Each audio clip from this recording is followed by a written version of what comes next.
नमस्कार बच्चों, मैं हूं अतुल मीणा और स्वागत है आप सभी का एक न्यू जीनियस एकेडमी में। आज हम एक नया टॉपिक लेके आए हैं जो आपकी एग्जामों के लिए भी बहुत महत्वपूर्ण है और एक दैनिक जीवन में भी इसका बहुत उपयोग है। ठीक है, तो आज का हमारा टॉपिक है लाभ और हानि, यानी कि प्रॉफिट एंड लॉस। जो नवोदय, श्रमोदय, सैनिक या अन्य कोई सी भी प्रतियोगी परीक्षा अगर आप देते हो, है ना, तो उनमें इनसे जुड़े हुए सवाल बहुत सारे पूछे जाते हैं और ये चैप्टर इसलिए बहुत ही महत्वपूर्ण है। और इससे पहले वाला जो चैप्टर था प्रतिशतता, उसी से जुड़ा हुआ चैप्टर है, तो इसको हम आज विस्तार से समझेंगे। इसकी सारी बेसिक जानकारियाँ, इसमें से किस किस प्रकार के क्वेश्चन पूछता है वो आज हम समझेंगे। और जो इसका अगला पार्ट लेके आएंगे उसमें हम देखेंगे कि वो कौन कौन से क्वेश्चन इसमें से पूछ सकता है ना, इंपॉर्टेंट क्वेश्चन इसके लेके आएंगे। तो आज हम देखेंगे इसमें कि लाभ और हानि क्या होता है और इसमें किस प्रकार के क्वेश्चन वो आपसे पूछ सकता है एग्जाम में। तो देखते हैं इसमें कि सबसे पहले जैसे हमने लिखा है यहाँ पे कि क्रय मूल्य क्या होता है, तो क्रय मूल्य, उसके बाद देखेंगे विक्रय मूल्य क्या होता है, उसके बाद हम देखेंगे लाभ हानि किसे बोलते हैं, लाभ किसे बोलते हैं। और फिर अगर एग्जाम में इनसे जुड़े क्वेश्चन वो कर ले आपसे, तो लाभ कैसे निकालोगे आप किसी प्रश्न का, हानि कैसे निकालोगे। अगर लाभ प्रतिशत आपसे पूछ रहे तो लाभ प्रतिशत कैसे निकालोगे, हानि प्रतिशत कैसे निकालोगे, ठीक है, या क्रय मूल्य विक्रय मूल्य कैसे निकालोगे।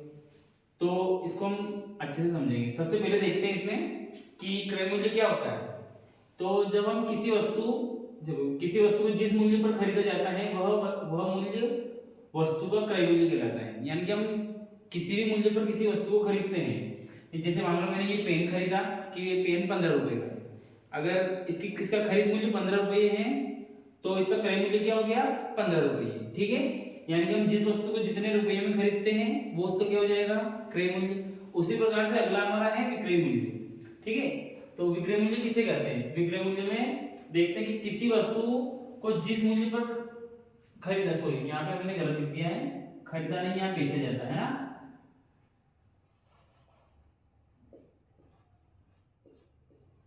जिस मूल्य पर बेचा जाता है वह मूल्य वस्तु का विक्रय मूल्य कहलाता है। ठीक है, जिसे आपसे एग्जाम में पूछ ले, जैसे कि इतना बेसिक तो नहीं पूछेगा कि क्रय मूल्य विक्रय मूल्य क्या होता है, लेकिन आपको ये याद रहना चाहिए क्योंकि वहां पे वो हमसे ये नहीं बोलेगा कि विक्रय मूल्य दे रखा है या क्रय मूल्य दे रखा है, सॉरी विक्रय मूल्य या क्रय मूल्य दे रखा है। ठीक है, वो आपसे बोल सकता है कि किसी वस्तु को इतने रुपए में खरीदा और इतने में बेचा गया है, तो उसका लाभ ज्ञात कीजिए, हानि ज्ञात कीजिए, या लाभ प्रतिशत हानि प्रतिशत ज्ञात कीजिए। ठीक है, तो आपको ये बता देना चाहिए कि जितने में आप बेचोगे उसको हो जाएगा विक्रय मूल्य और जितने रुपए में आपने उसको खरीदा हो जाएगा क्रय मूल्य। उसके बाद देखते हैं इसमें लाभ। लाभ किसे बोलते हैं, लाभ बोलते हैं यानी कि हम कोई सी वस्तु खरीदते हैं। जैसे मैंने कोई सी ये पेन ही खरीदा, मैंने इस पेन को कितने रुपए में खरीदा, कितने रुपए में खरीदा, इसको 15 रुपए में। ठीक है, और मैंने इसको बेचा कितने में, तो मैंने इसको 20 रुपए में बेचा। ठीक है, तो खरीदा मैंने इसको 15 रुपए में और बेचा इसको 20 रुपए में, तो मेरे को कितना फायदा हुआ, इस पे फायदा हुआ मेरे को 5 रुपए का। ठीक है, लाभ, लाभ यानी कि फायदा। हम किसी भी वस्तु को खरीदते हैं या बेचते हैं तो उस पे जो हमें फायदा होता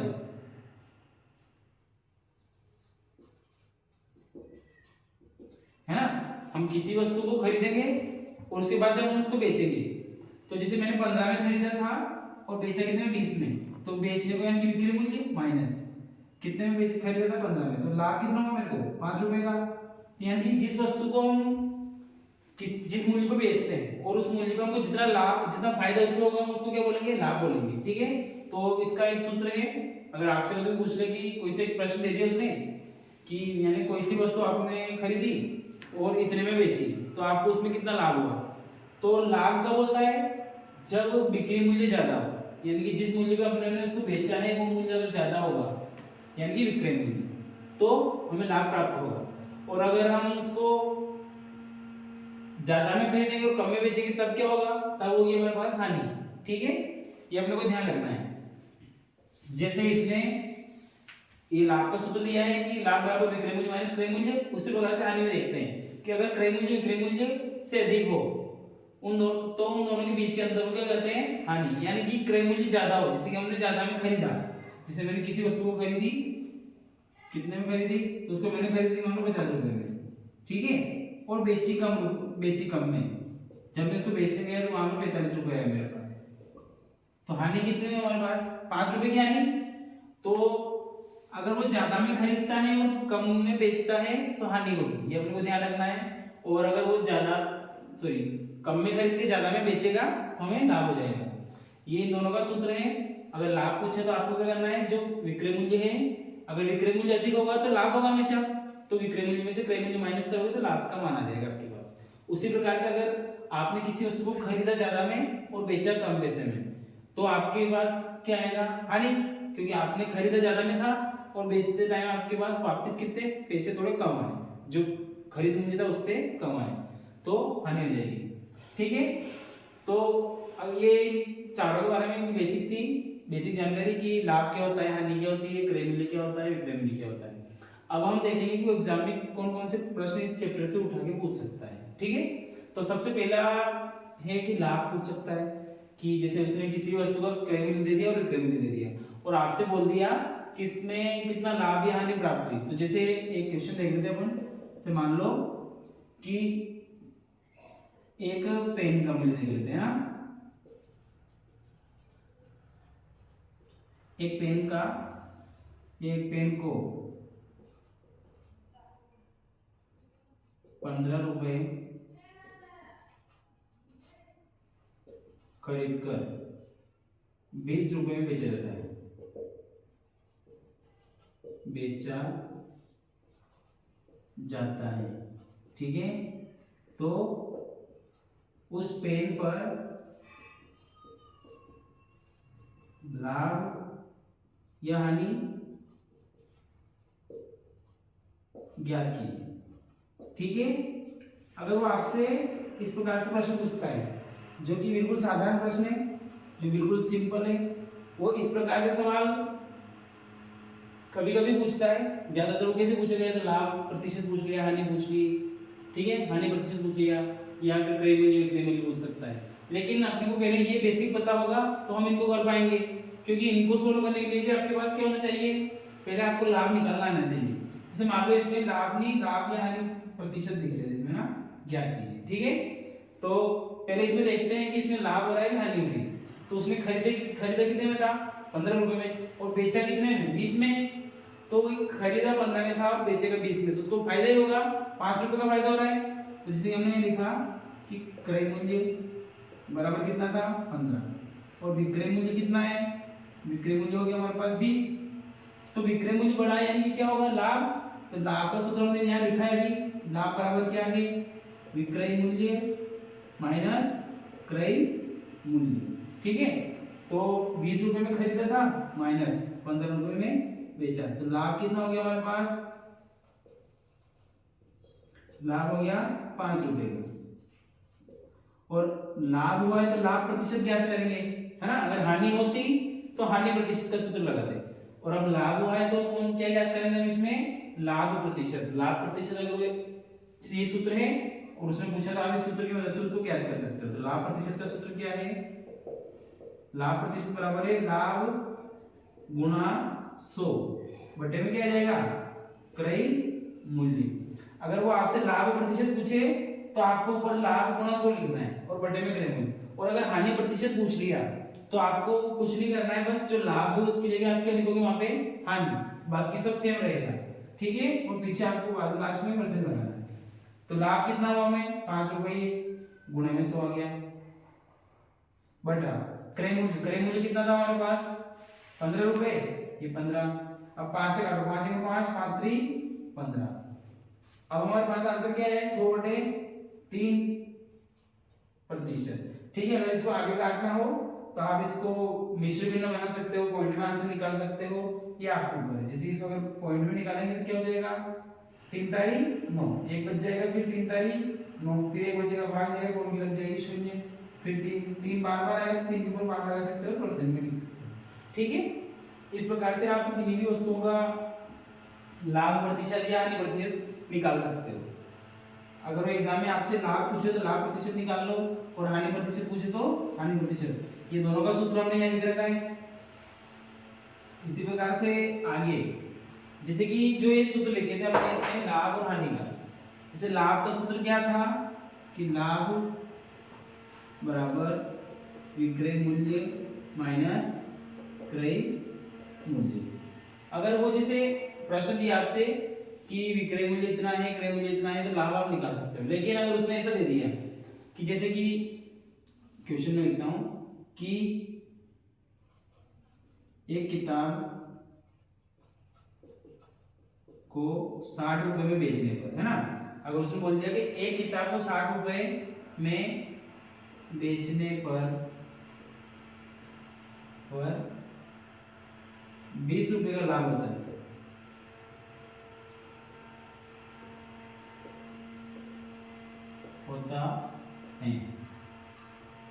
तो किताब को कितने रुपए में खरीदा गया है ना, तो किताब को कितने रुपए में खरीदा गया था। ठीक है, जैसे उसने बोल दिया कि किताब को कितने रुपए बेचा गया है, 60 रुपए में, और 60 रुपए में बेचने पे हमें कितना लाभ हुआ, 20 रुपए का। तो पूछ रहा है इसको खरीदा कितने रुपए में गया था। तो इसके लिए हम क्या कर सकते हो, 60 रुपए बेचा, यानी कि ये क्या हो गया, बेचना मतलब क्या होता है, विक्रय मूल्य। ठीक है, उसके बाद 20 रुपए का लाभ हुआ, तो उसने एक तो लाभ का मान दे दिया हमको, क्या क्या दिया उसने, एक तो दिया उसने लाभ, लाभ कितना है, लाभ है हमारे पास 20 रुपए, और उसके बाद बेचा यानी कि विक्रय मूल्य, तो विक्रय मूल्य कितना दे दिया उसने, 60 रुपए है। तब पूछा क्या उसने कि किताब को कितने रुपए में खरीदा गया था, यानी कि क्रय मूल्य पूछ लिया। तो अगर इस प्रकार से वो आपसे पूछ ले, तो पहली बात तो आप इसको इसी सूत्र से ज्ञात कर सकते हो, क्योंकि इस सूत्र में क्रय मूल्य भी है, विक्रय मूल्य भी है और लाभ भी है, मतलब यानी कि ये तीनों का सूत्र है। इसमें अगर वो आपसे जो भी पूछे उसको एक तरफ रखो, बाकी सबको एक तरफ कर दो। ठीक है, और मान रख के आप आंसर निकाल सकते हो। जैसे कि हमने इस सूत्र से एक और सूत्र बनाया है यहाँ पे, जैसे क्रय मूल्य निकालना है अपने को, इसमें क्या ज्ञात करना है, क्रय मूल्य। तो क्रय मूल्य ज्ञात करना है तो हम क्या करेंगे, इस क्रय मूल्य का पक्षांतर कर देंगे, इसको इधर भेज देंगे बराबर, तो जो लाभ है उसको इधर लेके आ जाएंगे, यानी कि जैसे क्रय मूल्य माइनस का है, ये इधर जाएगा प्लस का बन जाएगा, और ये जो लाभ है ये प्लस वाला है, तो इधर आएगा तो माइनस का बन जाएगा। ये नया सूत्र बन गया हमारे पास, जैसे कि लाभ इधर आ गया है और क्रय मूल्य इस साइड में आ गया, तो क्रय मूल्य बराबर क्या हो गया, विक्रय मूल्य माइनस, तो क्रय मूल्य बराबर क्या हो गया सूत्र, विक्रय मूल्य माइनस लाभ। ठीक है, अगर क्रय मूल्य पूछने का भी आपसे लाभ और विक्रय मूल्य का मान दे दिया, तो आपको क्या करना है, विक्रय मूल्य में से लाभ को घटाना है। तो विक्रय मूल्य कितना था, 60 रुपए था, माइनस लाभ कितना था 20, यानी कि आंसर क्या आ गया, 40 रुपए। तो क्रय मूल्य यानी कि वस्तु को खरीदा कितने में गया था, 40 रुपए में खरीदा गया था। इसी प्रकार से अगर आपसे एग्जाम में क्वेश्चन पूछ ले कि कभी वो खरीद मूल्य पूछ ले उसका, है ना, क्रय मूल्य ज्ञात करने की बोले, तो आप इस प्रकार से निकाल सकते हो। ठीक है, अगर इसी प्रकार से वो आपको बोल दे कि किताब का कितने में खरीदेगा, तो वो आपको बता दे और उसका लाभ बता दे, और बाद में पूछ ले कि उसको कितने में बेचा गया था, कितने रुपए का लाभ हो जाए। ठीक है, किसी मान लो किसी किताब को 60 रुपए में खरीदा गया था और 20 रुपए का लाभ प्राप्त करने के लिए उसको कितने रुपए में बेचना चाहिए, तो आप उसको किस प्रकार से ज्ञात कर सकते हो, उसके लिए ये अगला सूत्र है। इसी प्रकार से जैसे कि अभी क्रय मूल्य ज्ञात किया, तो हमने इसमें क्या किया था, क्रय मूल्य को उधर भेजा था और लाभ को इधर भेजा था, लेकिन अब हमको किसका मान ज्ञात करना है, विक्रय मूल्य का। जिसका मान ज्ञात करना है उसको आगे कर दो, ये विक्रय मूल्य इसको इस साइड में भेजिए, प्लस का इधर आएगा तो माइनस बन जाएगा। ये ऐसा कर सकते हो, डायरेक्ट क्रय मूल्य को उधर भेज दो, ये विक्रय मूल्य को ये रखो, माइनस का क्रय मूल्य उधर जाएगा, क्या हो जाएगा प्लस का, तो आंसर क्या गया, विक्रय मूल्य बराबर क्या हो गया, क्रय मूल्य प्लस लाभ। ये नया सूत्र बन गया, ये आपको अलग से याद करने की जरूरत नहीं है, इसी सूत्र से आप इन दोनों सूत्रों को बना सकते हो। जैसे कि एक और प्रश्न का उदाहरण देख लेते हैं कि जैसे अगर वो आपसे पूछ ले कि जैसे कि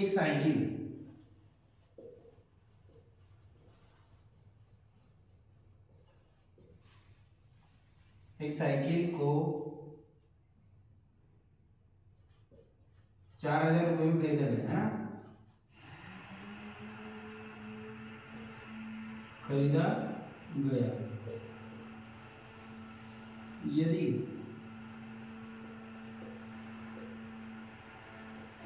अब उस साइकिल पर यदि खरीदा गया तो बताओ उस साइकिल को कितने रुपए में बेचे।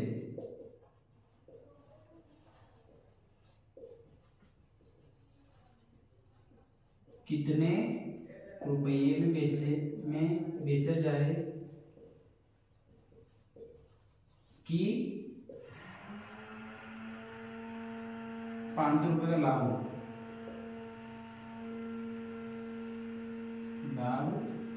प्राप्त हो। ठीक है, जैसे कि एक प्रश्न है हमारे पास कि एक साइकिल को 4000 रुपये में खरीदा गया, तो बताओ उस साइकिल को कितने रुपए में बेचा जाए कि 500 रुपये का लाभ हो जाए। ठीक है, वो क्या पूछ रहा है आपसे कि एक साइकिल थी, उस साइकिल को उसने 4000 रुपये में खरीदा था। खरीदा यानी कि वो क्या किसका मानेंगे हमारे पास, क्रय मूल्य का। तो क्रय मूल्य क्या हो गया हमारे पास 4000 रुपये। ठीक है, फिर उसको कितने में बेचा जाए, यानी कि कितने में बेचा जाए, यानी कि वो क्या पूछ रहा है हमसे, विक्रय मूल्य पूछ रहा है। उसके बाद उसने क्या बोला कि कितना लाभ हो जाए, 500 रुपये का लाभ हो जाए। तो लाभ का मान भी दे दिया उसने, लाभ दे दिया, लाभ बराबर कितना दिया 500 रुपये। अब निकालना क्या है, कितने में बेचा जाए, यानी कि बेचा यानी कि विक्रय मूल्य। तो विक्रय मूल्य का सूत्र क्या लिखा हमने यहाँ पे, विक्रय मूल्य बराबर क्रय मूल्य प्लस लाभ। इन दोनों को जोड़ोगे तो हमें प्राप्त हो जाएगा इसको इतने रुपए में बेचने पे आपको 500 रुपये का लाभ हो जाएगा। तो विक्रय मूल्य का सूत्र क्या हो गया, विक्रय मूल्य बराबर क्या सूत्र है, क्रय मूल्य प्लस लाभ। तो क्रय मूल्य तो है हमारे पास 4000 रुपये प्लस लाभ कितना है 500। तो 4000 में 500 रुपये कितना हो जाएगा 4500, यानी 4500 रुपये। तो अगर साइकिल को आप जो 4000 रुपये की साइकिल थी उसको 4500 रुपये में बेचोगे तो कितना लाभ हो जाएगा 500 रुपये का। इसी प्रकार से आपसे एग्जाम में कोई सी भी वस्तु हो उसका खरीद मूल्य देखिए, लाभ देखिए, आपसे पूछ सकता है कि उसको कितने में बेचा जाए या उसका विक्रय मूल्य क्या कीजिए। तो इस प्रकार से इस सूत्र की मदद से आप उसको ज्ञात कर सकते हो। ठीक है, इसी प्रकार से वो लाभ की जगह हानि भी दे सकता है। तो हानि के लिए भी हमने यहाँ पे सूत्र लिख दिया है। जैसे कि अगर वो लाभ की जगह हानि दे दे तो आपको क्या करना है, जहां जहां आपने लाभ लिखा था वहां क्या आ जाएगा हानि, बाकी सब सेम रहेगा। ठीक है, आगे देखते हैं इसमें क्या दिया है, इसमें क्रय मूल्य।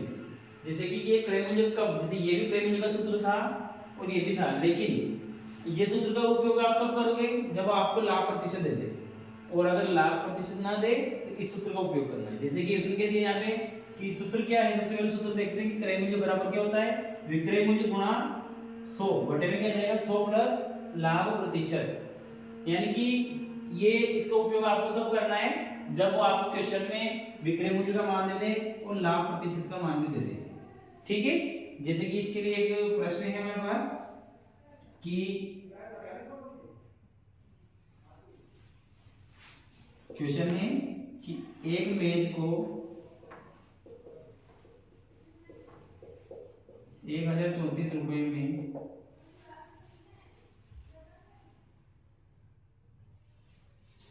एक मेज को 1034 रुपए में बेचने पर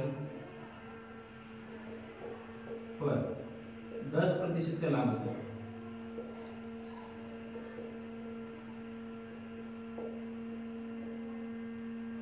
तो मेज का क्रय मूल्य ज्ञात कीजिए। ठीक है, उसने आपसे पूछा कि एक मेज है उसको 1034 रुपए में बेचने पर, हमने कितने रुपए में बेचा उसको 1034 रुपए में, मतलब ये 1034 रुपये जो था वो क्या हो गया हमारा, देखो ये जो 1034 है ये बेचा इतने रुपए में, मतलब ये विक्रय मूल्य हो गया, विक्रय मूल्य बराबर हो गया हमारे पास 1034 रुपये। उसी प्रकार से लाभ यानी कि 10%। ठीक है, लाभ दिया उसने 10%। उसके बाद हमें क्या ज्ञात करना है, मेज का क्रय मूल्य, है ना। मेज का क्रय मूल्य ज्ञात करना है। तब देखो मैंने भी बोला कि अगर वो क्रय मूल्य और लाभ का मान दे दे आपको, लाभ प्रतिशत का, तो ये इस सूत्र का उपयोग करना है आपको। क्या सूत्र है कि क्रय मूल्य बराबर, सूत्र में लिखेंगे विक्रय मूल्य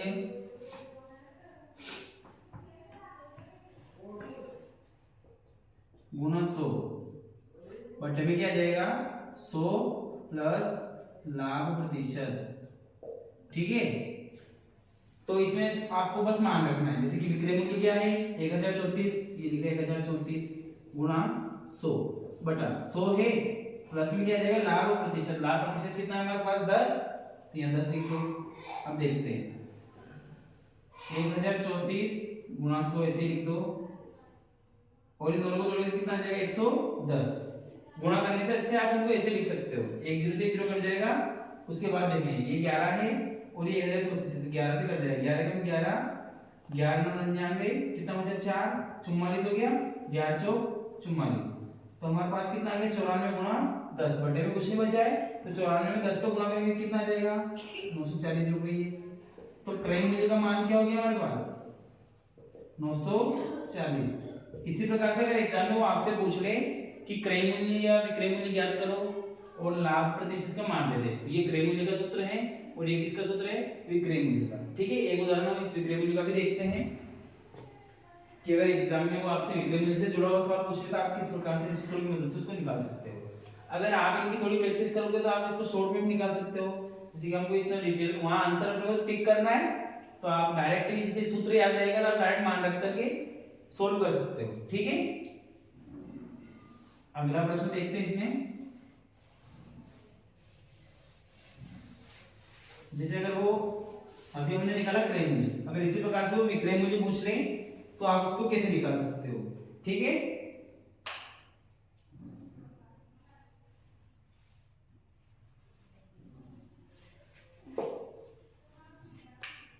जैसे कि एक क्वेश्चन लाए हम यहाँ पे, संजय ने एक गाय को 16,500 रुपए में खरीद कर, जो संजय है उसने गाय खरीदी है, कितने रुपए में खरीदी है 16,500 रुपए में खरीद कर 4% लाभ पर बेच दी, तो बताओ गाय का विक्रय मूल्य क्या होगा। ठीक है, जैसे उसने क्या पूछा है कि संजय ने गाय खरीदी है, कितने रुपए में खरीदी उसने 16,500 रुपए में, है ना, और उसको वापिस उसने जब बेचा तो कितने लाभ पर बेचा 4% के लाभ पर बेचा, तो बताओ गाय का विक्रय मूल्य क्या होगा। ठीक है, अब हमको विक्रय मूल्य ज्ञात करना है, तो इसने अपने को क्या किया गाय को खरीदा यानी कि क्रय मूल्य, ये क्रय मूल्य का मान दे दिया, उसके बाद कितने प्रतिशत लाभ पर बेचा उसको 4% के लाभ पर बेचा, तो ये लाभ प्रतिशत का मान भी आएगा हमारे पास। तो पूछ रहा है विक्रय मूल्य क्या होगा, तो ये विक्रय मूल्य का सूत्र लगा के आप इसको आसानी से ज्ञात कर सकते हो। तो देखते हैं इसको, जैसे सबसे पहले लोग यहाँ क्रय मूल्य क्या दिया उसने, क्रय मूल्य दिया उसने 16,500 रुपये, उसके बाद लाभ कितना दिया, तो लाभ दिया उसने 4%। ठीक है, अब हमको ज्ञात करना है विक्रय मूल्य। विक्रय मूल्य का सूत्र क्या है, विक्रय मूल्य बराबर सबसे पहले है क्रय मूल्य गुणा 100 प्लस लाभ प्रतिशत, 100 प्लस लाभ प्रतिशत,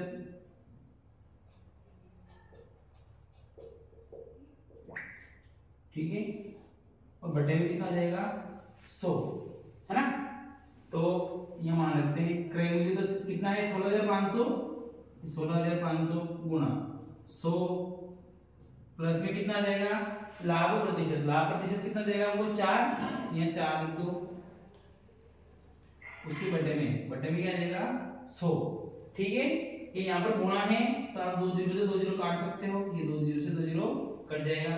अब क्या बचा 165 गुणा 100 में 4 जोड़ेंगे कितना आ जाएगा 104।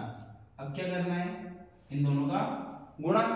ठीक है, अब आपको क्या करना है इन दोनों का गुणा, तो ये साइड में गुणा कर सकते हो आप 165 गुणा 104, 4 5 20 का 0 से 2, 4 से 24 और 2 कितना हो जाएगा 28 का 8 से 2, 4 4 4 और 2 6। ठीक है, 4 5 20 की 0 से 2, 4 से 24 और 2 26 का 6 से 2 है ना। फिर गुणा करेंगे तो 0 0 0,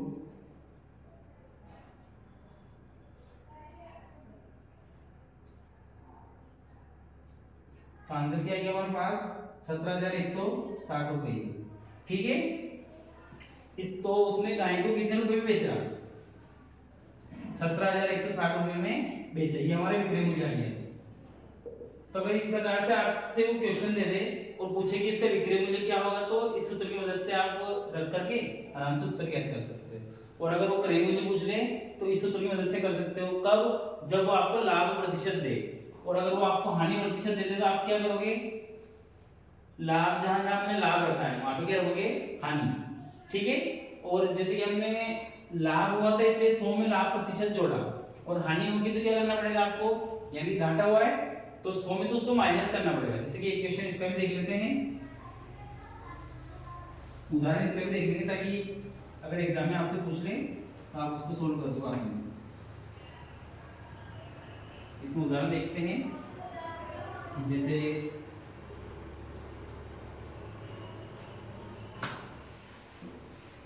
एक हीटर दे रखा है कि एक हीटर को 1170 रुपए में बेचने से 10% की हानि होती है, तो हीटर का क्रय मूल्य क्या होगा, है ना। एक हीटर है, एक हीटर को 1170 रुपए में, एक हीटर को 1170 रुपए में बेचने पर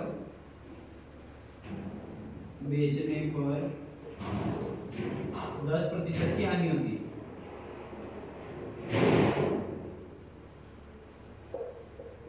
हानि होती है, तो हीटर का क्रय मूल्य ज्ञात कीजिए, क्या होगा। ठीक है, जैसे कि एक प्रश्न दे दिया उसने कि एक हीटर है, हीटर को कितने रुपए में बेचा गया है 1170 में, यानी कि बेचना यानी क्या हो गया, विक्रय मूल्य दे दिया उसने अपने को, ये विक्रय मूल्य का मान दे दिया। ठीक है, उसके बाद फिर उसने क्या बोला 10% की हानि होती है ना, उसको हम 1170 रुपए में बेचेंगे तो हानि कितनी होगी 10% की, तो हानि प्रतिशत का मान दे दिया उसने। अब पूछा क्या उसने कि उसका क्रय मूल्य ज्ञात कीजिए, तो ये क्रय मूल्य अपने को ज्ञात करना है, ये सूत्र इसमें लगेगा। इस सूत्र को रखो सबसे पहले कि क्रय मूल्य बराबर क्या सूत्र है, विक्रय मूल्य गुणा 100 बटे में क्या जाएगा 100 माइनस हानि प्रतिशत। तो देखो मान रखते हैं इसमें विक्रय मूल्य यानी कि बेचना, तो कितने में बेचा उसने 1170 में बेचा, 1170 गुणा 100 बटा 100 इसे आ जाएगा माइनस हानि प्रतिशत, हानि प्रतिशत यानी कि 10 है, यहाँ 10 लिखो। देखते हैं 117 सॉरी 1170 बटे में आ जाएगा 100 सॉरी गुणे में 100 माइनस 100 में से 10 माइनस करेंगे 90 आ जाएगा बटे में 1 0 से 1 0 कट जाएगा, 9 से काटो 9 एकम 9, 9 एकम 9 कितना बचा 2, 27 हो गया, 9 तिया 27, और ये जो 100 था गुणे में लिख दो, और 13 में 100 को गुणा करेंगे क्या आंसर आ जाएगा 1300। तो उस वस्तु को खरीदा कितने में गया था 1300 रुपए में खरीदा गया था, और उसमें जो 10% की हानि हुई थी तो क्या आंसर आया था हमारे पास 1170। ठीक है, तो उसका क्रय मूल्य क्या हो गया हमारे पास 1300 रुपये। इसी प्रकार से आप अगर इस प्रकार का क्वेश्चन आए तो इस सूत्र की मदद से क्रय मूल्य ज्ञात कर सकते हो हानि वाले में, है ना।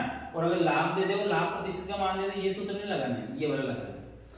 सूत्र दोनों सेम है, अगर वो हानि प्रतिशत दे तो हानि को 100 में से माइनस कर दो, और अगर लाभ प्रतिशत दे तो उसको 100 के अंदर जोड़ना है, बाकी तो सेम ऐसे ही काटना है आपको मान रख करके।